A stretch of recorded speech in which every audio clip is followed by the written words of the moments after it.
Over the course of the Be Inspired podcast, we've had the privilege of speaking of an incredible organization called Miracle Express. And our guest this time around is someone who is very special to the organization, and he has an amazing, amazing story to share with us this time around. Hi again, I'm Bert Barron. And I'm Lisa Anderson. And we welcome you to Be Inspired, the audio-video podcast where we bring you real stories from folks just like you and I who share stories of love and loss, struggles and perseverance, laughter and tears, and overcoming adversity.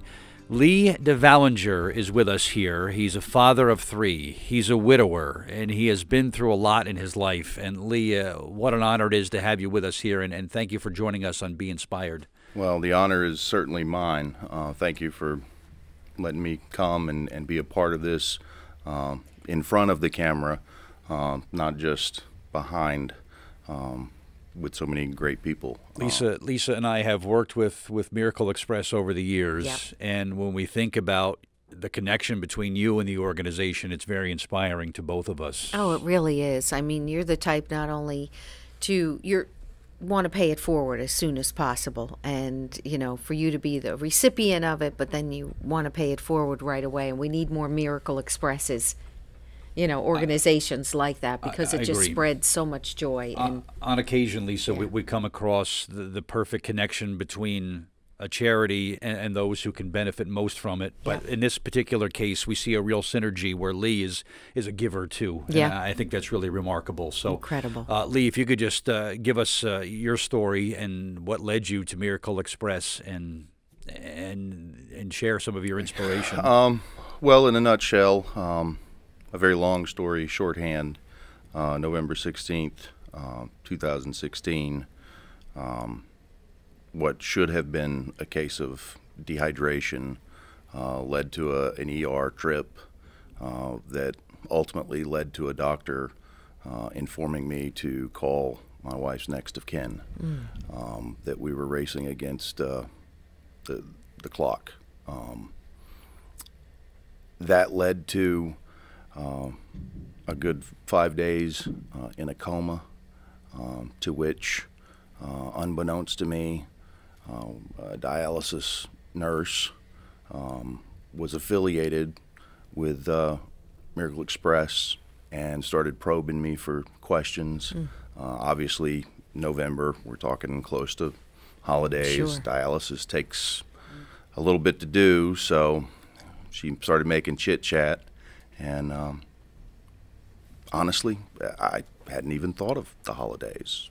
I was much more consumed with exactly what was in front of me. And your wife's name? Barbara. Barbara. Okay. So there she sat, and then the questions started hitting, and it probably turned me a couple shades lighter and rattled my cage, and she saw that. But she didn't let on. She snuck out of the room, and she started making phone calls. And long story short, my wife was able to come home about 2 days before Christmas. The kids and I rushed to get up a tree and some semblance of the holiday, and that's pretty much what I thought our holiday was going to be. And we were all okay with that because Mom's home. Sure. Mom made it. Best gift of all is Mom's home. So it was quite a surprise when a bunch of elves come running in on Christmas morning with bags of stuff. And, it was great to see the kids rejoice and have a Christmas. Yeah. But it really was much more rewarding to see my wife not feel that burden of ruining Christmas. And that was my gift. That's so nice. And they gave that to us. And they didn't have to, but they did. And they wanted And it may seem kind of silly to some of the people out there that a couple bags of gifts can rattle a guy like this. But the rest of the story is a little complicated. So that was the Christmas of 2016, to which my wife spent about a year on dialysis, some amazing doctors, a little bit of help from above, she was able to get off dialysis. Her kidney function came back about 20%. That doesn't happen often. No, it does not. No. But that was enough that it allowed her to go through open heart surgery. And we had the best of the best in Penn, and he did his job as he should have, and everything went great, and the heart was looking good. So we spent many trips in and out of the hospital over the last couple of years, but we were on a road to recovery. How old? March 3rd, we got up just like any other day, went about our day, grocery shopping, took the kids to get their hair cut, went out to eat, had a good day. And she looked at me and said, something's not right. You do this long enough, you ride this roller coaster of ups and downs, you get a bit of a thick skin. You tend to prioritize, okay, what does this mean? What do I need to do? What questions? And so I went about it as almost, this is normal, our normal. Yeah. We followed the ambulance to the ER. I arranged for my kids to make it home while I stayed in the ER. And about 40 minutes later, she passed away. Wow. An aneurysm of all things. Had nothing to do with anything. She couldn't have done anything to stop it. But it did. You know the ironic part, Lee, and this is such an incredibly sad story because your wife was young, beautiful woman. And it was as if she had been given a gift of like a year and a half, 2 years, and then something out of the blue. It's almost... It's funny you bring that up. My oldest child, 14, we were talking a couple days ago. She said, you know, I can't help but be kind of angry because I want to know why. Why did you put her through the last 4 years? Why? If you were just going to take her, why? So I looked at her and I said, well, I understand your pain and I understand the question. And I don't have a real good answer. But what I can say is, those 4 years gave your little brother a chance to know his mom. Yeah. Yeah. You have those memories. And you'll carry them for you the rest of your day. The things that she's taught you will shape you going forward. Forever. He needed some of that. Yeah, he did. That was as good his answer as I could ever think of to tell your daughter that. Because it's true. Your little boy is how old now? He's 6. And your other children? My oldest is 14, and then there's 12, so it's girl, boy. Okay. Not only did you have to endure that, but... She passed away on the 3rd of March. We made arrangements on the 4th to disconnect. Certain protocols and procedures that have to be done before they can do those things.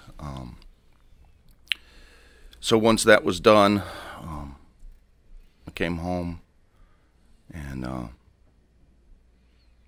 told my son what the story was.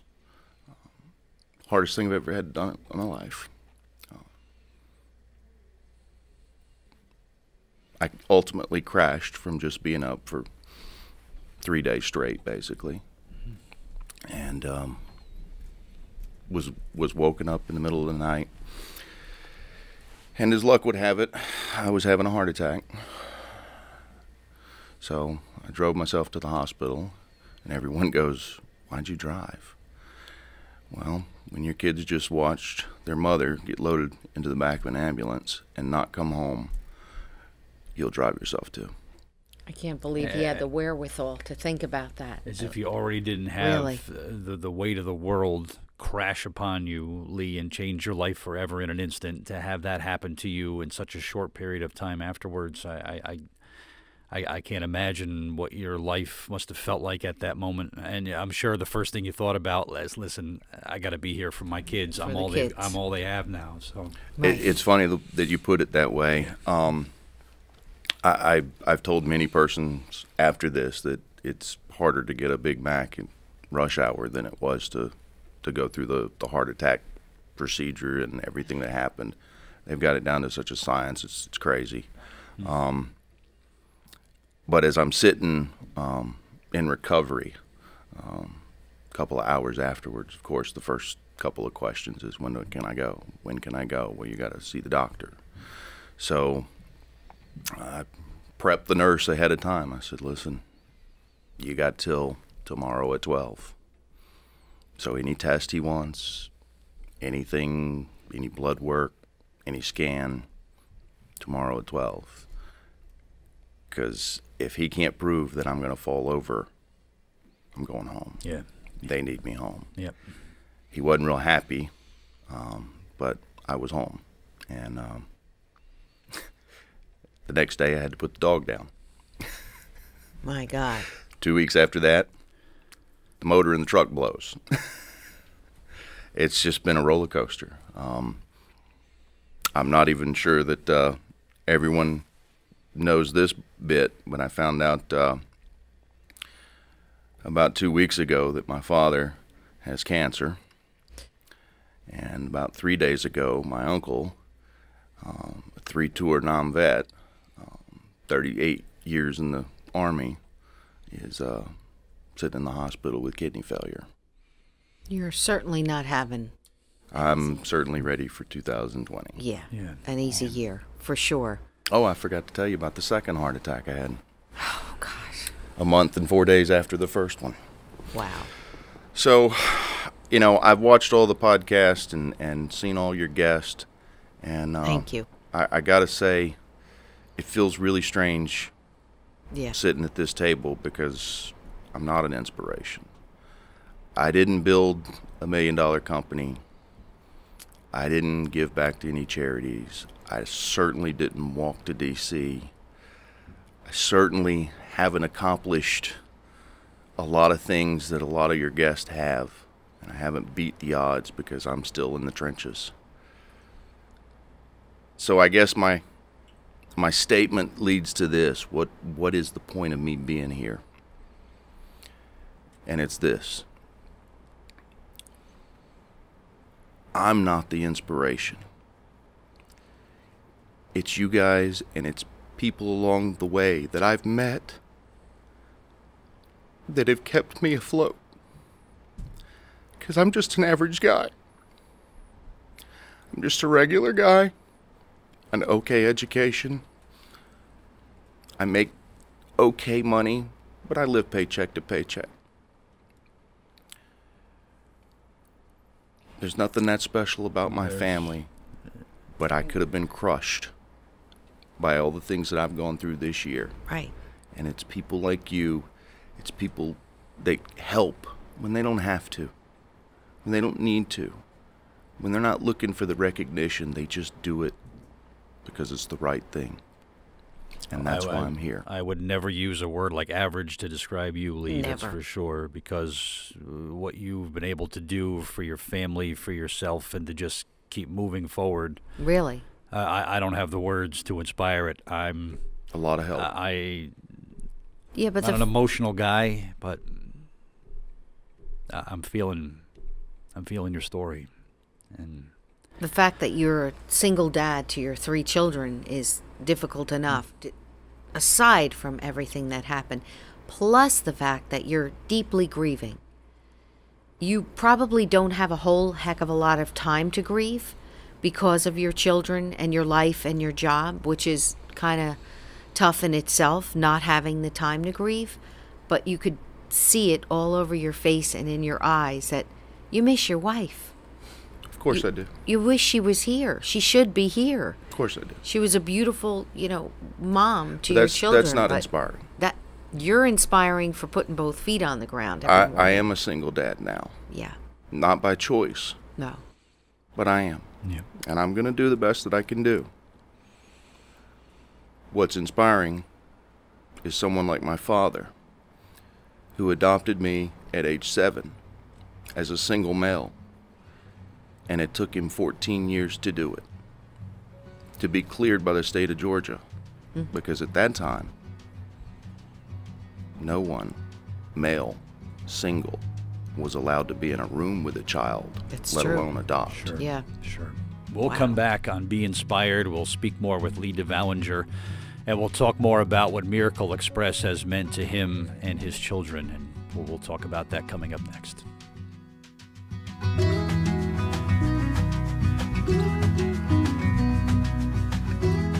Freestyle Marketing. For all of your marketing and promotional needs, follow or direct message Wendy for great ideas and first-class customer service. Contact Wendy at freestylemarketing.com. Moving is difficult. At Lowe's, it doesn't have to be. For all of your residential and commercial needs in Central New Jersey, contact Lowe's Moving Service at 732-775-4118. That's Lowe's. IgA Nephropathy Foundation of America is a 501c3 nonprofit organization dedicated to finding a cure for IgA kidney disease. If you or someone you know was recently diagnosed, please visit IgAN.org or contact 732-770-7377. Also, thanks to Chain Gang Pro Performance Clothing, a new local company focused on providing activewear for your active moments. Check out their story and line of products at chaingangpro.com or follow their journey on Instagram or Facebook by searching Chain Gang Pro. We are back on Be Inspired with Lee Devalinger, who was with us here. An incredible story that he shared with us in the previous segment. And Lee, the help that you've gotten from Miracle Express, you had talked about what they meant to you around the holidays and the Christmas and what that meant to you at that time in your life. To have help, it's human to want help, right? There's nothing wrong with reaching out a hand and getting some help from time to time. Your story is exceptional, but we've all been there. Everybody on this planet at one point or another needed help from someone. And you're a flesh and bone human just like the rest of us, and there's nothing wrong with having a group help you out, right? Talk about what that's meant to you. You know what? It's hard to express unless you've been under the thumb, so to speak, of those pressures, because it really wasn't the monetary. It wasn't the quantity. It really wasn't even the quality. It was just the sheer fact that it was a smile. It was normalcy. It was someone helping us not dwell on the reality that we'd been thrust into. And so it really was a big thing. Well, you're looking at it from the point of view that they took their time. And let's face it, everybody wants to be hanging home in their pajamas Christmas morning, not the little elves from Miracle Express. They came because, and believe me, they probably were just as happy as you to receive, to be there with you than you were to get the gift. So I know that in their heart, that's where they wanted to be, and I'm sure it's a memory that won't leave them. But you're the type, immediately you're thinking, you'd be the first person to give, I think, the shirt off your back to anyone in need. Well, I've certainly had a few people that have led me to appreciate how important it is to have people like that. Yeah.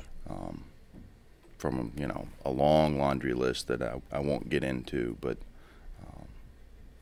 Miracle Express was certainly one of the first to do that, and it set off a ripple, and I certainly want to keep splashing and let other people out there know that, you know what, it's important.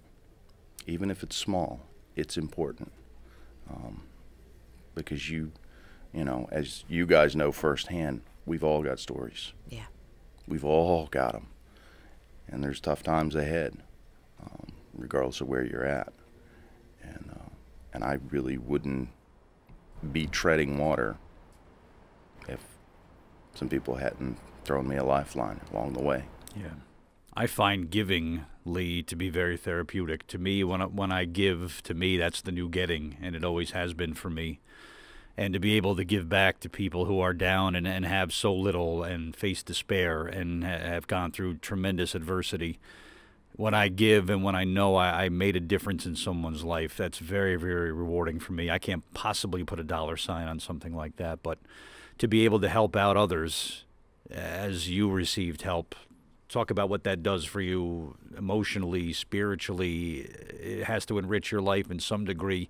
Maybe you do some things in honor of your wife to keep her name and her memory alive. Do you look at giving as something that is done in that aspect? In all honesty, and just to be completely transparent, this is still pretty fresh. We're not that far removed. All those things sound great. Would love to say yes, we have, we will, we're going to keep doing. But in all transparency, I'm still picking the pieces up. Yeah. I'm still going day by day, trying to figure out how I'm going to work 12 hours a day, make dinner, deal with homework during the school year. Now I'm going to have one in 3 different schools, so bus schedules are going to be 3 different times. Yeah, that's pick tough. up and drop off. Yeah. I'm a single parent now. How do you do that? You have family around that you can ask for help? Everyone's She has far? family in North Jersey, and my family is in Georgia. You rely? We've got some really good neighbors. That's good. I've got some really good bosses. That's a plus. Yeah. It's things like that that are lifesavers. And I've run into a few people that didn't have to and probably shouldn't have, but how are your they've children? opened their heart. How are your children handling this? They with have you? good days and they have bad days, just like anyone would expect them to. But I have amazing children. They're probably your inspiration. Yeah. We encounter a lot of people that when they're talking to or dealing with Lee, people that have gone through what you've gone through, sometimes for themselves, selfishly, they'll say, if there's anything you need, let me know. Not that they can come through and help you with anything, but every once in a while you'll meet someone who genuinely is there and genuinely can help you. And you had mentioned that you've got somewhat of a support system where, whether it's through work or some neighbors, people that say, if there's anything I can do, let me know, and actually back it up and come through with that. They're special people. They really are. They're few and far between. Absolutely are, and it's not always the money. It's not always the net. Sometimes it's a box of cupcakes at 8 o'clock at night. Yeah. That pulls your daughter out of that slump when she probably would have gone to bed and cried herself to sleep. It's little things like that. To come home to a shoveled driveway after a snowstorm. That's one. Or the front yard's cut. One last thing that you would have to worry about. That you thought you were going to have to juggle over the weekend. That is remarkable. How is your health these days? I know you took lost weight. You stopped smoking. Yeah, I stopped. That's wonderful. That's I stopped not smoking. Easy to do. Not easy to do. Yeah, especially with what you're going through. But it's even harder to raise your children when you're dead. Yeah. So yeah. I got the wake up call and eyes open. So yeah, that stopped, and trying to lose a little weight, changing the eating habits of not just me but the children also. Okay. These are all good things, and if that you're saying you're not inspirational, but to even have the capacity to do that right now too, yeah. I give you a lot of credit. That kind of puts things in perspective when you're laying in a hospital bed and you're looking up at the ceiling and your mind is going over and over and over. Somehow you found that inner strength to say, I have to do this and I have to be there for my children, and that's amazing. That's tough. I just try and take it day by day, and luckily I've got some people that help me, because I'm not perfect. No, I make mistakes, and I don't always get it right. Well, Lee Devalinger, we'll stay strong, and you're so inspiring to us. Is there anything at all you could possibly share with someone who has experienced a fraction in their life of what you have about continuing on, and as you mentioned, fighting for things day by day? Is there any advice you could give to anyone listening or watching? Well, I guess the trend now is pay it forward. I'll take it a little deeper and say just pay it. Yeah. I don't care. Forward, backwards, sideways, if you can. Reach out, help someone. If one person can do one thing, absolutely, that all adds up to a lot of little things. Absolutely. Yeah. And you can coin it and you can make it trendy all you want. That's not what it's about. Hashtag it all you want, but at the end of the day, it's people, it's emotions. You're right. Because I'm living proof. After the year I've had, the sequence of events, I'm still here. I'm still treading water. My kids are still here, and they're still getting through day by day. That's right. And we didn't do it alone. And you got your dad to take care of now. So you're still... I got a long road to go. Yeah. Yeah. Yep. Well, one day at a time, and on that road, it's one step at a time, Lee. So Lee Devalinger, thank you for joining us on Be Inspired. Thank you. And stay strong, my friend. We mean that. Thank you, Lee. I think of all of our guests after we've taped all these shows, and I just consider ourselves, incredibly lucky to have met these amazing people. So thank you. Thank you. Well, it's an honor to be among them. One that I don't think I'm worthy of, but it's still an honor. So thank you. I'm Bert Barron. And I'm Lisa Anderson. And thank you for joining us on Be Inspired. Next on Be Inspired. We have a bona fide professional actor with us here to share an incredible story, right? My mother also had a problem with rage. She was pulling my hair and smacking me and banging it against the kitchen wall, saying, damn it, why are you so stupid? My father, on the other side, was an alcoholic. The first play I ever did was in second grade, and I remember going, I'm safe here. Next episode on Be Inspired. Be Inspired podcast, directed by Rod Weber. Production assistant, Carlo Anthony. Post-production editor, Rebecca Gruber. Be Inspired with your hosts, Lisa Anderson and Bert Barron. Co-producers, Lisa Anderson and Erwin Sternberg. Executive producers, Rod Weber and Sean M. Sternberg. Created and produced by Michael R. Doyle.